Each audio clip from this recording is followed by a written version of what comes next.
Hi friends, welcome to healthy cooking channel. இந்த வீடியோவில் நம்ம இன்றைக்கி சூப்பரான லஞ்ச் பாக்ஸ் ரெசிபி பார்க்க போகிறோம். சுவையான கொழுமிச்சங்காய் சாதம் எப்படி செய்யலான்னு பார்க்கலாம் வாங்க. நிறைய பேர்த்துக்கு கொழுமிச்சங்காய் தெரியாது, அதனால் நான் காய் காமிச்சிருக்கேன். கொழுமிச்சங்காய் வேறு, நார்த்தங்காய் வேறு. இது வந்து நல்லா பழுக்கிறதுக்கு முன்னாடி நம்ம இந்த மாதிரி சாதம் செஞ்சோம் அப்படின்னா டேஸ்ட் நல்லாயிருக்கும். பழுத்த பழத்தில் செஞ்சோம் அப்படின்னா ரொம்ப இனிப்பு சுவை டாமினேஷன் அதிகமாக இருக்கும். அதனால் கொஞ்சம் காய் பதத்தில் இருக்கிறத எடுத்துக்கிட்டிங்க அப்படின்னா சாதம் கிளறதுக்கு நல்லாயிருக்கும். கட் பண்ணிவிட்டு இந்த மாதிரி ஜூஸ் எடுத்துக்கோங்க. அடுத்ததாக நம்ம சாதம் செய்யலாம். அடி கனமான பாத்திரத்தில் 2.5 டேபிள் ஸ்பூன் அளவுக்கு எண்ணெய் விட்டுக்கோங்க. எண்ணெய் சூடானதுக்கப்புறமா 1/4 டீஸ்பூன் கடுகு, 1 டேபிள் ஸ்பூன் உளுத்தம்பருப்பு, 1 டேபிள் ஸ்பூன் கடலைப்பருப்பு, இது ரெண்டும் கொஞ்சம் செவக்க வறுத்துக்கணும். அடுத்ததாக காரத்திற்கு ஏற்ப காய்ந்த மிளகாய், 7 மிளகாய் கிள்ளி சேர்த்துருக்கேன், 2 கொத்து கருவேப்பிலை. மிளகாய் கொஞ்சம் நல்லா செவந்து வரணும்.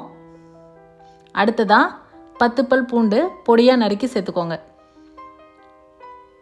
பூண்டு வதங்கினதுக்கப்புறமா 1 பிஞ்ச் பெருங்காயத்தூள், 1/4 டீஸ்பூன் வெந்தயத்தூள், 1/4 டீஸ்பூன் மஞ்சள் தூள், இது எல்லாமும் ஒரு கிளறிட்டு அடுத்ததாக நம்ம ரெடி பண்ணி வச்சுருக்கக்கூடிய ஜூஸ் அதில் கலந்துக்கோங்க.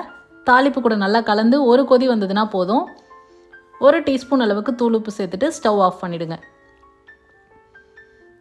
வேக வச்சு நல்லா ஆற வச்ச சாதத்தை இப்போ இதில் சேர்த்துக்கலாம்.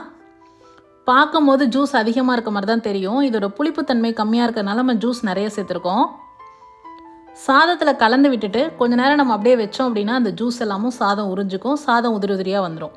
பாருங்கள், நல்லா கலந்துட்டு மூடி போட்டு ஒரு 5 நிமிஷம் விட்டுருங்க. அதுக்கப்புறமா எடுத்து பரிமாறினீங்க அப்படின்னா சாதம் ஒன்றோட ஒன்று ஒட்டாமல் சூப்பராக வரும். அந்த ஜூஸ் எல்லாமும் சாதம் உறிஞ்சிருக்கும்.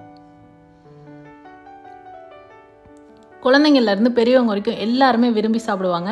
அட்டகாசமாக இருக்கும். ட்ரை பண்ணி பாருங்கள். இதுக்கு சைட் டிஷ் பார்த்திங்கன்னா நம்ம உருளைக்கிழங்கு வறுவல், எல்லா கிழங்கு வறுவலும் வைக்கலாம். நம்ம லெமன் ரைஸ்க்கு என்னென்ன வைப்போமோ அது எல்லாமும் இதுக்கு கொடுக்கலாம்.